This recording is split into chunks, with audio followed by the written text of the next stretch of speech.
Good morning, afternoon, or evening, wherever you're at, ladies and gents. I am Kurojiri, your resident holly jolly tinkerer and Medarotter here a week before Christmas, host of the Medarot News Network, bringing you all the latest developments and happenings with our favorite pet fighting robot series.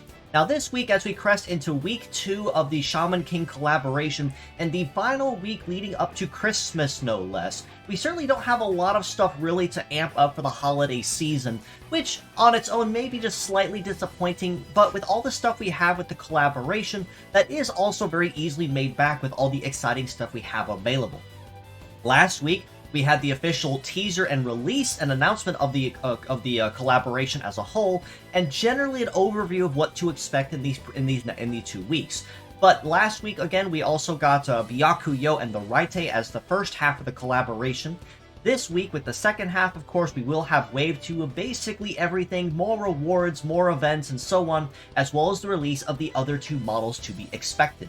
But with that being said, let's go ahead and jump right into what was announced for this week, because despite the fact that we already know a good chunk of what is to come, there actually were a lot of really big stuff as well that was announced, not just for the game's sake, but also just in general, that was rather exciting that I am excited to announce on as well.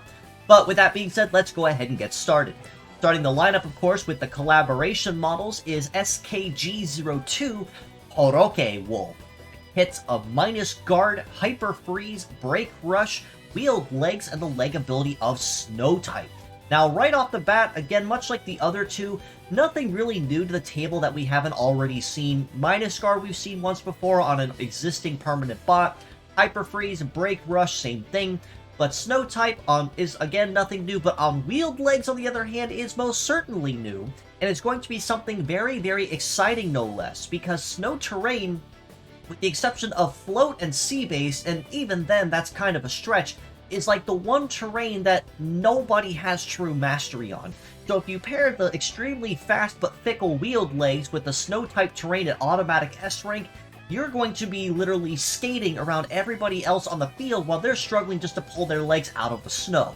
So that alone is going to make him a very valuable model, even just for the legs alone and that reason. In addition to Horoke Wolf, we also have SKG03 Mirai Hao with Curse Shot, Punishment, Spinning, a new skill, float legs, and the leg ability of Shape Memory. Now, with the release of the event, we also kind of got a teaser as to what to expect of Mirai Hao's new skill Spinning, but this week we got an official explanation as to what it does. The TLDR, it's basically Micro Shock, which is melee microwave, plus Suction, which means it is essentially the antithesis to Inferno, which pushes foes away from the enemy upon blowing your arm off. This time, you overload your arm to pull them into you instead, and of course, it self-destructs upon use. So I can see that having a very viable use for crowd control and damage dealing at the same time, but of course, with it being a crowd control skill, some juggling and finesse will be required if you want to make the most use of it off the top. Now, as another friendly reminder as well of this, all 4 models of the collaboration, Byakuyo, the Raite, Horoke Wolf, and Mirai Hao, will be sticking around until the 4th of January next year. Or rather, in a couple of weeks, I guess. But anyway, so you have plenty of time to go after them even after the event ends. But if it's the rewards in particular with the event you want, it is kind of now or never as we proceed through this last week and of course this coming week. Now, with reruns to follow behind the second half of the collaboration, we have starting that lineup, CAR-0 Land Motor with Radar Sight, Double Anti-Air, Wheeled Legs, and the leg ability of Primacy, who also is capable of transforming into a true car-based form, exchanging the kit for Missile, Shoot Boost, Mobile Boost, but retains Wheeled Legs and the Primacy leg ability.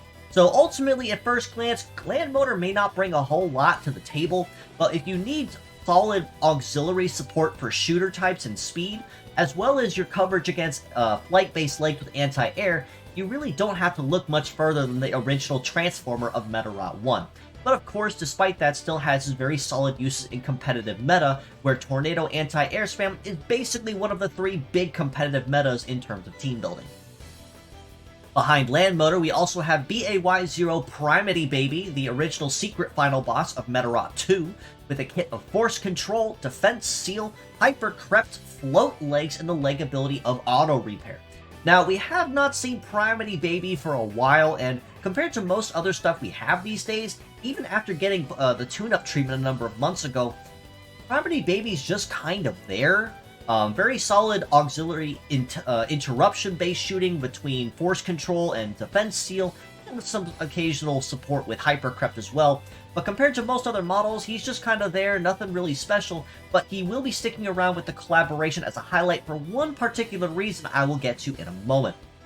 Lastly, we also have KGC-0 Evil Rex the King Cheetah type, with a kit of Hide Blow, Slash, Pile, Biped Legs, and the leg ability of Spearhead also joining us as a rerun. Now, King Evil Rex as one of the main bot cast members of Arase's story in story mode, we have seen Evil Rex a pretty fair number of times in recent, but that does not excuse the fact that he is a very exceptionally speedy and powerful model in the right hands, with a very agile-based melee kit that he has at his disposal for basically hit and run, running and hiding kind of thing when he's on the field. Now, of course, this also does highlight that these will be the 3 models that will be going with the rerun bonuses for the tickets and for the event itself, but I will get to that in just a moment as well. For the Fierce Battles we have going on this week, which also are tying into the event, we have starting that lineup FSK-0 Jinban Fairy with Charge Plant, Double Claw, Flight Legs, and the leg ability of Snow type. Behind her, we have HNM-0 Hanu Monkey with Shoot Trap, Heater, Hammer, Biped Legs, and the leg ability of All-Rounder. And then last but not least, JEL-0 Purunun Jelly with Triple Missile, Tank Legs, and the leg ability of Fortress. Now, compared to previous weeks, if I'm being completely honest, I think Jinban Fairy probably came a couple weeks too late in terms of Meta League, since we had Punaina Nanana, the reindeer type released by Mr. Tagro a couple weeks ago, but I digress. Despite that, we still have some very solid models to be had this week as well for Fierce Battles. Jinban Fairy for Double Claw with its scattered AoE, Snow type Flight Legs no less, and Charge Plant on top of that. Hanu Monkey for a very well-rounded and all-rounded auxiliary kit between passive-aggressive towards shooting, heat boost with Heater, and of course some AoE collateral damage with Hammer. And then, of course, Purunun Jelly, who specializes exclusively in collateral damage with Triple Missile, with Tank Legs for damage reduction, and Fortress for even more damage reduction on top of that. Though, despite this, though, for that very reason, I still have to rank Jinban Fairy the big MVP of the week for this, in particular for the Fierce Battles, primarily for the fact that Flight Legs with Snow type, or pretty much anything with Snow type, is going to be a really big advantageous piece to have at your disposal, especially during PvP weeks or any kind of super invasions where snow is going to be the terrain you're fighting on. And if you don't have something with Snow type or something that can nullify or change the terrain, you're gonna be struggling a lot. And I mean a lot, since that is probably the one terrain that messes up everybody across the board. That's not to say Hanu Monkey or Purunun Jelly have anything that's bad toward them. Tank Legs, of course, with the passive damage reduction, and then extra damage reduction with Fortress is also nice to have. And Hanu Monkey for some rather agile all-rounder for your females is also something to have as well too under the belt. Now, of course, as it was last week with Yo and the Raite, we also have paid skins going out this week for Horoke Wolf and Mirai Hao, as you see here. Much like it was with Yo and the Raite, we have a more casual skin there for Horoke Wolf in shorts and a jersey there. And then this overdrive design that's for Mirai Hao as well. Very nice designs that I still love and have to touch on the fact that I like that they're making the meshes so diverse and different compared to the original model they were built off of, to add just a little extra spice so it's not just an alternatively colored skin that's basically the same mesh. Now, As it was for the previous two and any other collab skins that do get released, these will usually launch for about between 20 and 30 USD at current conversion to yen, so not overly expensive, and they will give you an extra skin to hold on to, not extra skin, extra rubies to hold on to as well for your pulls, to help aid you in pulling for any of the 4 models, or pretty much anyone else that does pique your interest. With the event itself, of course, Wave 2 means more rewards and even more rubies and dungeons to be had along the way. This time around for Wave 2, we have access to yet another specialized skin highlighting a character from the Shaman King series. This time around, it is a Shamash skin for a Primary Baby, as you see here. Very holy baby, or young one, as you see here with the specter tail. And I do really like that as well, touching on the skins. It is nice that they are making these so vastly different compared to the base model. In addition to the skin, we also have the access to the Itako medal, which has a mastery in melee, shooting, and defense, with leg masteries in floating, wheel, and sea. We can also earn 2 more additional profile banners highlighting Horoke, Wolf, and Mirai Hao as well. In addition to other gacha tickets or even event tickets like this, rewards, resources, and rubies to be had. This will be your big event and big push if you want to make sure you snag it all by the end of the year and kind of start off 2024 on a very solid note resource-wise. Because I'm not fully expecting, I'm going to divert for just a minute here, I'm not expecting that New Year's is going to be super crazy because next week is literally the day after Christmas, so I don't fully expect we're going to have a year-end event, or at least a really big one, and they're probably going to save something major closer to the anniversary of Medarot S's release, which is closer to the end of January, if I recall correctly, to kind of save things for the big events and kind of have like a lull grace period. Now, we might maybe get an anniversary Medarotter next week for sure, but anything big in terms of event, I wouldn't necessarily hold your breath. And I am kind of crossing my fingers here that it will stay relatively quiet so that we can indeed recoup after having a collaboration event like this so close to the end of the year. Now, as it was last week as well with the first half of the event, the second half naturally will also be ticket-based as well, so mixed parts will be encouraged across your team build. This time highlighting red and gold tickets. This time around, though, Land Motor, Primary Baby, and Evil Rex will be highlighting that +3 bonus per part for red ticket for bots, +2 for any of the 3 Meta Girls, and +1 for any of the respective Fierce Battles. For Medarotter, same case, +3 for Super Rare Hikaru, or +2 or +1 for R or N rank Hikaru, Kirara, or Arase, respectively. Then for gold tickets, as you see here, it is +3 for Horoke, Wolf, or Mirai Hao, naturally because they are being highlighted this week. A +1 for the last week's bonuses, so still a chance to earn something good out of it. And then +3 for a collab skin Kirara, or +2 for SR Hisaki, who is available in the permanent Medarotter pool anyway, much like the other Medarotters are for the red tickets. So, like I said last week, I do believe this is going to be a relatively forgiving event because the Medarotters are relatively easy to gain, and a lot of the models that we have that are being highlighted for ticket bonuses are also ones we have seen a number of times in the past. So do make sure that you finish out this event on a good note and a strong note on top of that, so that you can maximize earning all the rewards before the event does end.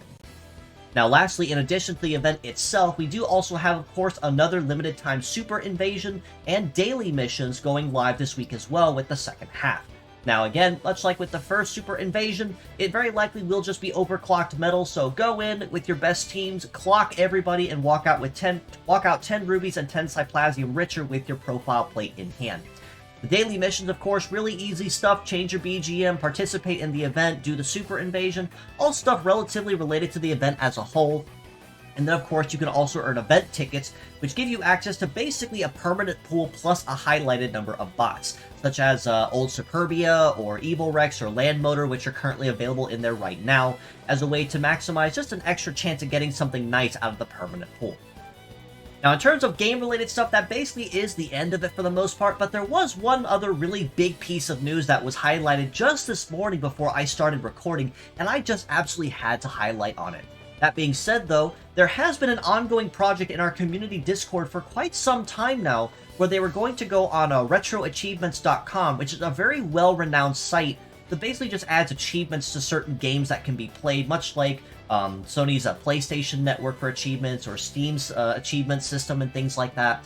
And for the last several weeks and even few months now, there's been a team hard at work actually making and coding achievements for the original Medarot 1. Both versions, Kabuto and Kuwagata versions, using mugshots and sprites from the game, as well as completing specific goals through the game, such as completing the story, earning parts, or getting certain endings. So wonderful work to that as well for our team. Crocs, if you pronounce that correctly, as you see here, has been mostly spearheading that and making sure everything does work in the game as it should. But I do also have to credit other users like my buddy Time Tripper or Navaldius, who also have been very hard at work in contributing to that, among a lot of others who have been touching base on this project. So wonderful work to that. I have heard them say they want to dabble in Medarot 3 once it's officially 100% done, and maybe even other games too as like a follow-up once the translation patch goes out. But wonderful work. We are so happy and proud to officially announce this, and thank you so very much on behalf of the entirety of the Medarot community, both here on the Western Front and the Japan home front as well, I'm sure. Thank you for your hard work and the time and effort and love that you put into this project. I will put a link to the Retro Achievements page for Medarot 1 down in the description below if you'd like to see that, and just kind of an overview of the achievements that were listed and to be added on to the game that have been already added to it and to the patch. Now, aside from that, though, on other community front stuff, we are still always looking for translators to assist us with any of our translation endeavors. Right now, Medarot 3 is still in a tentative completion state. Mostly, again, just a lot of grammar checks that need done to make sure everything is behaving as it should, make sure all the text boxes are working properly, all the translated text is in context and not botched or misspelled somewhere. So it is in a fully playable state. Just a little bit more work before we can officially put it down and say that it's done. Of course, there is still work going towards Medarot 4's decompilation, and we would love to see other projects done, such as the Medarot Reloaded manga, or Medarot 4, or 5, or Navi, but we need manpower and hands to do so. So that being said, if you are knowledgeable in coding, cleaning, or Japanese and have some time on your hands, or would love or if you happen to know somebody who perhaps might be interested in helping out, definitely send them our way, have them join our Discord to ask around, and we can most certainly get them in touch with the right people to fill them in on what has been done and what still needs done up to this point. Now, at the weekly art highlights here on the MNN, I almost am never at a lack of art to highlight, and it does suck I can only fit like 2 good pieces here, maybe 3 on a good day, but of course there's just so much Medarot art to add, I have to pick just a highlight. This one here by Type CKW, highlighting everyone's favorite Medarot 5 starter, Shinzon, the Stag Beetle type. And Type CKW I've not touched on in a while, but the art is just, mwah! It's just chef's kiss wonderful. Phone wallpaper, PC wallpaper, wonderful design, wonderful detail. I just can't gush enough about how much that I love seeing the art from this guy. In addition to the community as a whole, especially here on the Western Front too, love the art that they put out. And definitely will not be sorry to give them a follow if you'd like to see more Medarot art in your feed. And of course, I do also have to highlight on Mr. Tagro here with their design of Punai Nene, which I did actually amend the official name to for the YouTube video, since I did kind of misspell it. Partially my error when I was trying to translate it, but having the Finnish background did kind of throw me off trying to get the name translated, but that has been amended. Highlighting their piece here of their new favorite reindeer girl type. And this piece in particular, not just by Mr. Tagro, what I really like that he did this time around is he actually posted not just the art, but he also made a whole Twitter thread that kind of broke down his thoughts and his feedback over what actually went into the design as a whole. And as an artist and a 3D modeler, I love that. I can't say enough how much I love seeing the behind the scenes of artists and developers as to what exactly was going through their mind when they were coming up with designs. And with such a legendary Medarot artist as Mr. Tagro, that's just icing on the cake there for me, as well as most of the Medarot community as a whole globally, as we appreciate everything that he does for the community. But with that being said, I do believe that covers everything for this week's episode. But one final touch before I do close this out, just as a friendly reminder, I am also always open for art commissions myself on the topic of art. I offer a wide variety between 2D and 3D art as well, so if you would like to reach out to me on that and see if we can make something happen, I am more than happy to. My DMs are open for that very reason. Now, I'm not going to hassle you guys and peddle for commissions, because that's not the way to go about it, but if you do find yourself in need of art for whatever reason, a ready-to-rig VTuber model, emotes, wallpapers, or whatever, definitely reach out to me and we can most certainly make something happen for that. But with that being said, I will officially close us out now and say that is the end of pretty much everything for this week that was announced. If you'd like to know more, you can follow us below on Facebook at the Medarot News Network page, or the Metabots Forever community on there that I do also run, that currently is over 2.2k members, and still continually growing by the day. You can also join us on Discord in the link provided below, and that also will keep an even closer ear to the ground on the action. That includes any new links to merchandise, fan art, weekly contests, my weekly episodes, or pretty much anything related to Medarot as a whole. The Discord community is the first place you're going to hear it before it goes anywhere else across the net. You can also reach out to me personally on Twitter at @ItsuGamiKura, so if you have any questions or feedback or comments, or would love just to stop in and say hello, I leave my DMs open for that very reason. In addition, if you are a streamer, VTuber, content creator of any kind, or perhaps am looking for a commission, I leave my DMs open. You can reach out to me personally on Twitter at @ItsuGamiKura. So if you would like to reach out for whatever reason, definitely give me a shout. I will get back to you on that when I can, and I leave my DMs open for that very reason on purpose. So don't be a stranger, stop in and say hello, and I'll get to you when I can. Lastly, and most certainly not least, definitely give Type CKW and Mr. Tagro a follow on Twitter as well if you want to see even more of their art in your Twitter feeds, and more often from there shared across the net. Again, as you saw just on the previous slides ago, wonderful art and consistently wonderful art that they've been sharing for the last couple years or even several years now as part of the Medarot community, and you most certainly will not be sorry adding them to your feeds and seeing more of their wonderful art. But with that being said, as always, I do appreciate you all for stopping by, just as you always do. And until next time, this is your host, Kura Isagami of the Medarot News Network, signing out.